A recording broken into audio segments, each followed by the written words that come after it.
We have 4 days until the vets arrive. So I'm going to talk about some weak points of this Miami Dolphin team. One of you guys had a fantastic question about the team being dependent on Tua Tagovailoa, and I'm going to pick another set of ticket winners. Winner. Let's jump into it.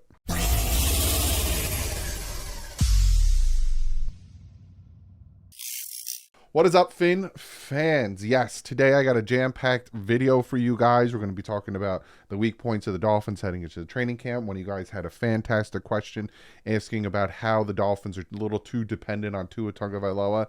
But first and foremost, I have to shout out David Gafford, who is one of my new Patreons. Thank you so much, David, not only for being a patron, but for donating another pair of tickets. And without further ado, let me pop it up. We're going to spin this Mammoth Jam. I have the 3 names that already won. So if your name pops up, you're not winning another pair of tickets. I apologize if you think that maybe you should, but no, that's not going to happen. And we're going to spin it. I'm going to give away these tickets. Thank you guys so much for donating.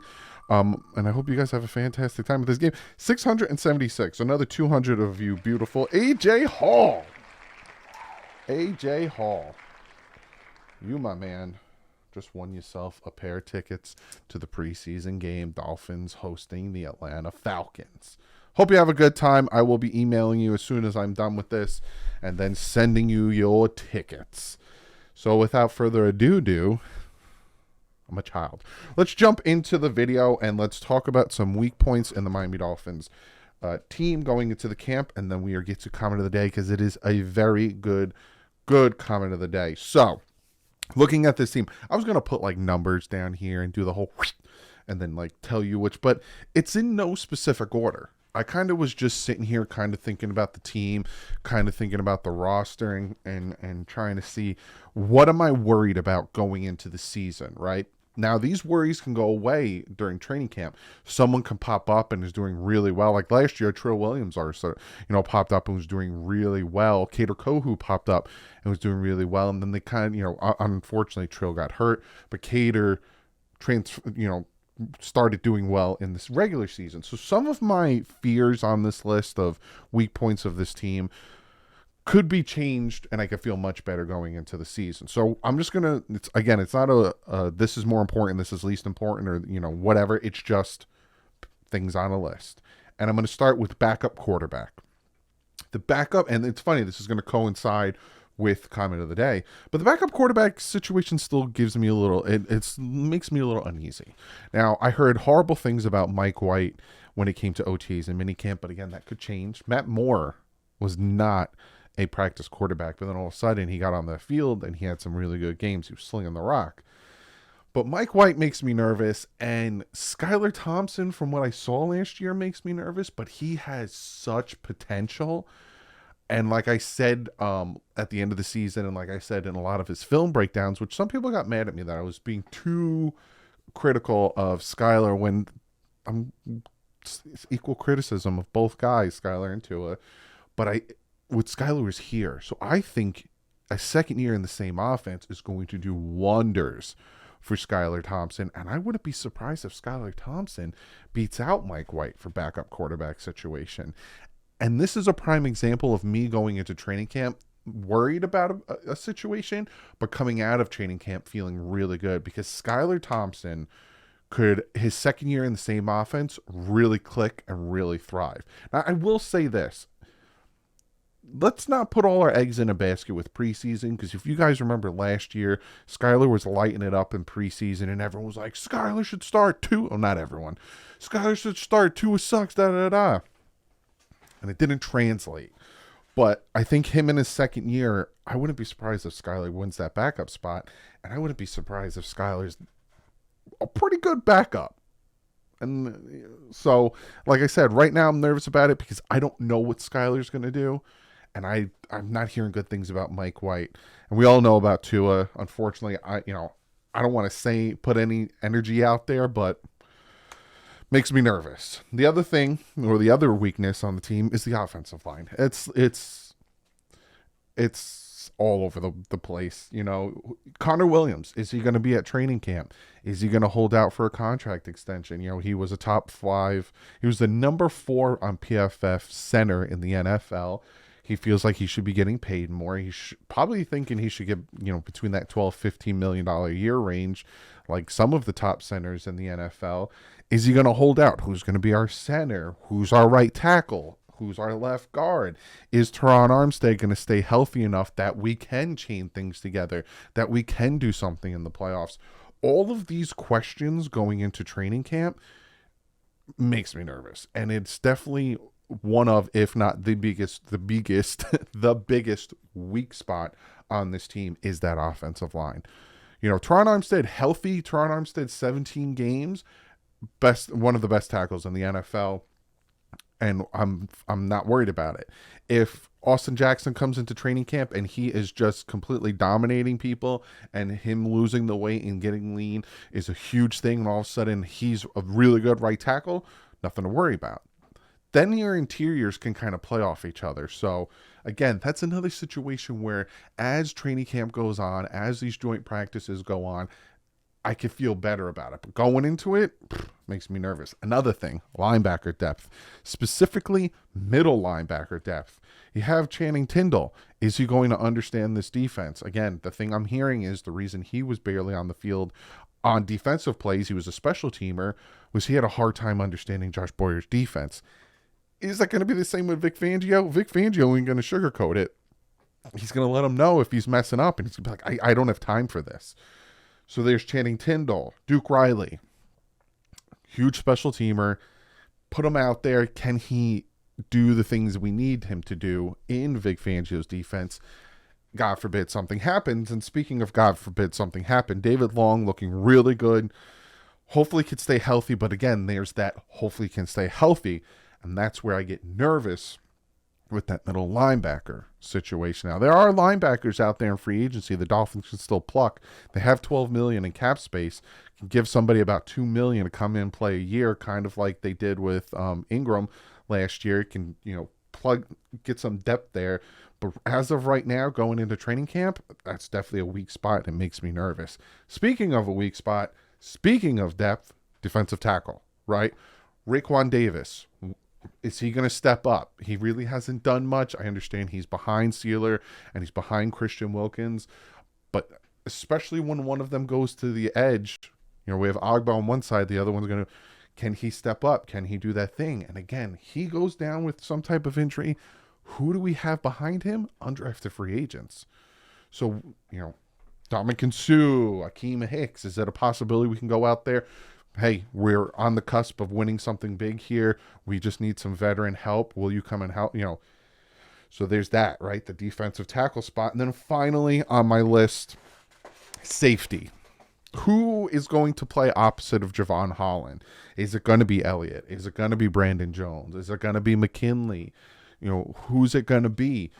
That is the biggest question to me, because in this Vic Fangio style defense, these safeties play that like halfway mark between playing, too high and playing not too high, but like too high safety, playing back and playing in the box, right? Brandon Jones is fantastic in the box. Brandon Jones is fantastic to blitz, get after he's that in the box safety who's going to get after the guy. In Vic Fangio's defense, you play both. So you're kind of like in the middle, and you have to have the athleticism to drop back or to attack the rusher. Does he have the ability? Same thing with Elliott. Elliott has great ability. I've seen it where he is, getting after the tackler, playing really hard, playing fast. He might have the slight edge over Brandon Jones because he kind of fits in Vic Fangio's defense a little bit more. But there's that question, right? We got Javon Holland. No one's worrying about Javon Holland. It's the other side. We don't want to give up deep passes down the field, and that's what Vic Fangio's defense is kind of built around. We're not going to let you beat us deep. The Ravens game and all these other games, that stuff's not going to happen where you're going to throw the deep touchdowns. We're going to stop you over the top, and we're going to play up and try to stop the run. So again, I have about 5 weaknesses on my list. I look at this Dolphin team. I'm very happy with it. A lot of these, journalists on ESPN, NFL Network, and the papers on Twitter, online, all that stuff really like the Dolphins roster. Again, there are some pieces missing to me. It's like 3 or 4 pieces are missing. But there are some weaknesses, but a lot of these weaknesses can be answered in training camp, can be answered in preseason, like the backup quarterback situation, the offensive line, the safety situation. And then the 2 I have on here, the linebacker depth and the defensive tackle depth, those can be answered just by signing somebody. And there are some very good possibilities to sign. These vets that are out there in the linebacker and tackle, defensive tackle situation, they're out there because they don't want to go to training camp. And especially if they fit in that Vic Fangio system and he knows them, like he's coached with them, or, he knows that they fit his system because they've played in his type of system. He could probably pick them up a week or 2 into training camp, and all of a sudden those pressures are alleviated. But I thought I would come in, start it off like this, because Monday I'm going to do a training camp preview because the vets arrive on Tuesday. And in the training camp preview, we are going to preview everything. I'm talking the rules. I'm talking what to look for, what to not overreact to, moves that could happen in training camp, what to expect. I'm going to preview everything on Monday with training camp because there are certain rules, how many days they can have pads on, when they need to take breaks. So I'm going to go over literally everything. I'm going to go over when it's open to the public.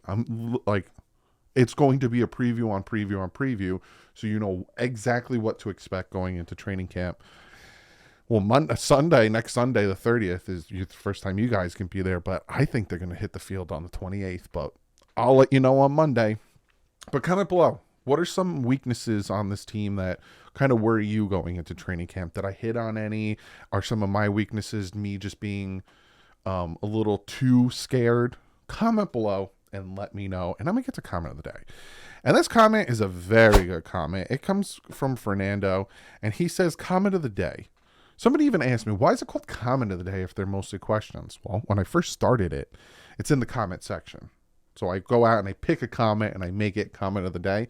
But when it first started, I would pick comments that necessarily weren't questions. They were just in the comment section. But now a good 99.9% of them are questions. Comment of the day. How can Miami become less Tua dependent? When Breeze went out, Teddy Bridgewater was good enough to go in and win most games. It seems that any quarterback can win in San Francisco. Given that our coach comes from there, how come we are so Tua dependent? That is a fantastic question. And you bringing up the 2019 Saints and bringing up the 49ers last year, I went and I did some research and I looked up their stats, and it was very eye-opening, right? It was very eye-opening in the aspect of what Tua was able to do.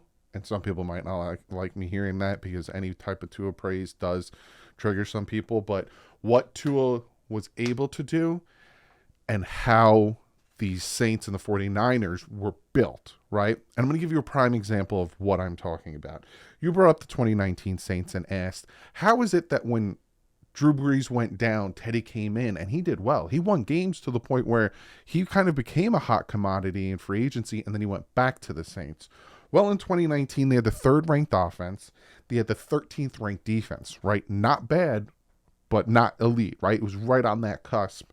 They were 16th in rushing offense, and they were 4th in rushing touchdowns, rushing defense, and they were 1st in turnovers on offense, and they were 10th in turnovers on defense. So what am I trying to tell you? They built the team, right? The offensive line, the defense, all that stuff was built perfectly so that you take the one piece out and replace it with another piece. That machine is still going to run because it's not missing an important cog in that machine, right? So what I'm trying to say is Tua had seemed to be that important cog in the machine because he had such an understanding of the offense that it moved smoothly with him. But when you took him out and put Teddy or you put Skylar in, it wasn't moving as smoothly. I'll give you another example, right? You brought up the 49ers from last year who had, 4 quarterbacks play at some point, especially in the playoffs where they just kept going down.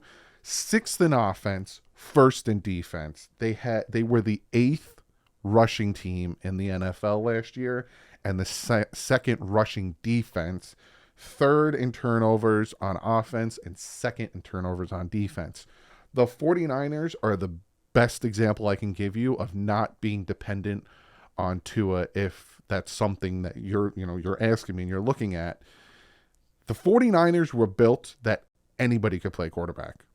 You had the 8th best rushing offense, and you had the 2nd best rushing defense. You had the 49ers defense was the number 1 defense in the NFL. You could plug anybody in at quarterback. It could be some type of scrub, Mr. Irrelevant. And that defense is going to get you the ball. Second in turnovers. Constantly get you the ball. Constantly give you tries to move down the field. All you have to do, get it to CMC. Hand the ball off. 8th in rushing. Hand the ball off. Be smart with the ball. That's what Shanahan was all about. People wondered, why was Purdy so successful? Because he didn't ask him to do too much. He played it smart. Listen, just hand when I tell you to do this, look for that, and play it smart. And Brock Purdy looked like the next best thing. You put Brock Purdy on any other team, you put Brock Purdy on the Panthers, he's going to look like hot garbage because there wasn't a great team around him. Now, look at the Miami Dolphins. Again, the offensive line struggled at some points. Mike McDaniel abandoned the run. I feel like if he didn't abandon the run, it would have helped Skyler so much in so many games, especially the Buffalo game in the playoffs. He should not have abandoned the run. It wouldn't have put so much pressure on Skyler, and then Skyler wouldn't have made some of the mistakes he did. That's what the difference is. And that's how you don't become so dependent on one player. You should build a great team. Now, right now, I don't know what's going on with the Dolphins' offensive line. And right now, if you told me, hey, are they in that situation? I'm going to say no. I don't think the offensive line is anywhere near as good as the 2019 Saints or last year's 49ers. So I don't know if it's another situation where you throw anybody in at quarterback and they can thrive, because it doesn't really matter the weapons you have. Look at last year. If you don't have that nucleus, which is that defensive line and offensive line. But that's my opinion. I looked it up, and that's what I got from it. I hope I answered your question. Comment below. Again, it doesn't have to be a question. It could be just a comment. But put comment of the day in front of it, and I will pick one of yours for the next video. I will see you guys on Monday. We are going to be previewing training camp. Then Tuesday, the vets will be there, and I will let you know when they get on the field. And when they get on the field, if the media is there and they give you play-by-play, I will give you play-by-play. I'm going to talk about recording training camp on Monday. We'll get into that a little bit because I don't want you guys to get in trouble. So we'll talk about that. But I will see you guys on Monday. But again, if breaking news happens or if something pops up that I find super interesting, I'm going to make a video for you. I don't take days off. I love you guys. I love what I do. But I'll see you guys in the next one. Like usual, stay classy. I fins up.